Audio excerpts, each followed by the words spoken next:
The Canola School on RealAgriculture.com is brought to you by BASF Canada and Invigor Hybrid Canola.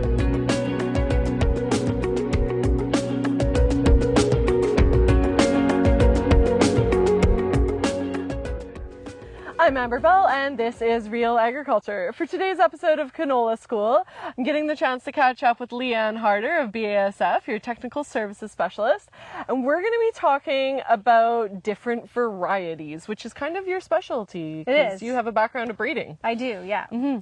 So when we're looking at canola, there are a lot of different options to choose from.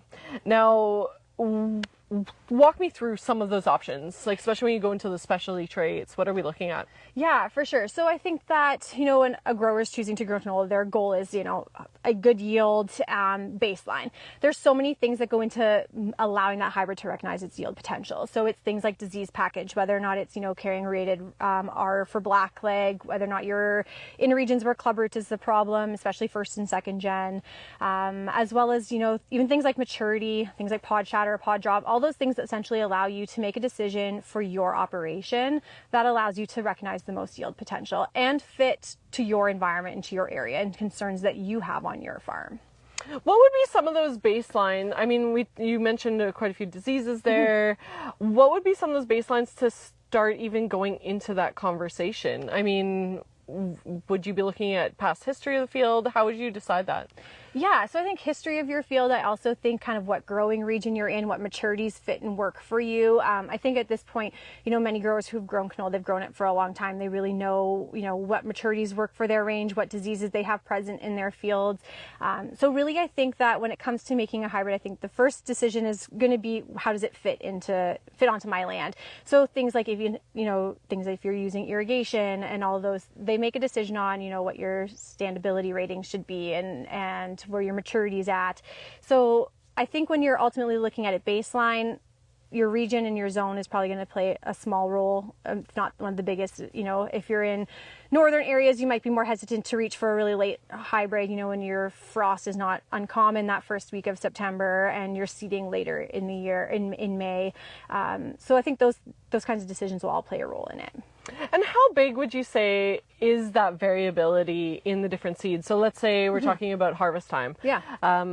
What is the stretch? Like how different are the different varieties? Yeah, so I think that maturity is a really fun one in that it's really influenced from environment. I've looked at the same varieties in multiple different fields where the spread might be 6 days and then you get a week of 35 degrees relentlessly and it's 4 days. So your canola will respond to its environment really handedly and it will move through those growth stages depending on what that environment is like. I've worked with Invigor is most of my experience, but in some of the trials that I've looked at this year, I'm looking at a 2 to 6 day spread from really early to some of our really late material. Again, I've seen it in another field where it's 4 days. So it just depends again on that environment and what's playing a role in it, what your stand is, if it's lodged, or if you do have disease pressures, will kind of change how all that looks.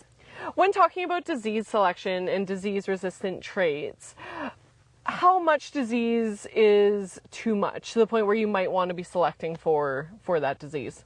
Yeah, I think that diseases, they again so influenced from their environment and conditions that you got. So if you got hail early season, opening that wound on that plant really does bring in that opportunity for disease, even if you haven't had huge prevalence of it before.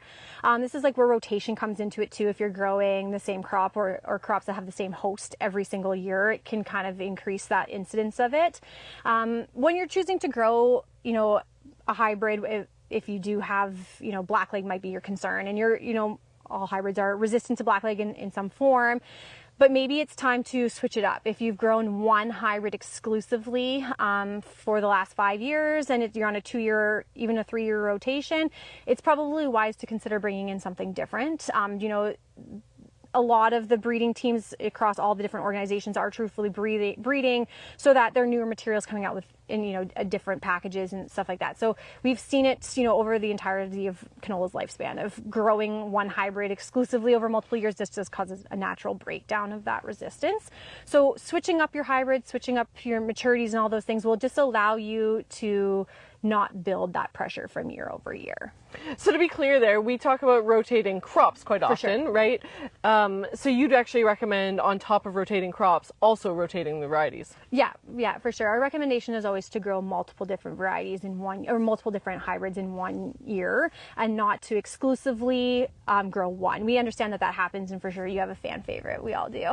But you know, bringing in that different genetic background, bringing in those different things, that really allows you to maintain the longevity of the hybrid maybe that is your fan favorite. So it just allows you to risk mitigate and will prolong the life of that one hybrid.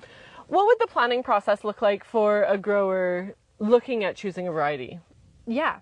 So I think, there's probably a few things, you know, it even comes down to like how your harvest management is. Do you straight cut? Do you swath? Do you a combination of both? If you're a grower who chooses to swath, maybe you're not looking at things like pod shatter, or you're not concerned about it. If you're a grower who is exclusively straight cut at this point, you're growing hybrids that are going to allow for you to recognize that maximum yield potential with those harvest aids in there. So, you know, whether it's pod shatter, which is, you know, the breaking of the two valves from the pod, or it's pod drop, so the loss of a whole pod from the plant as it reaches that maturity timeline.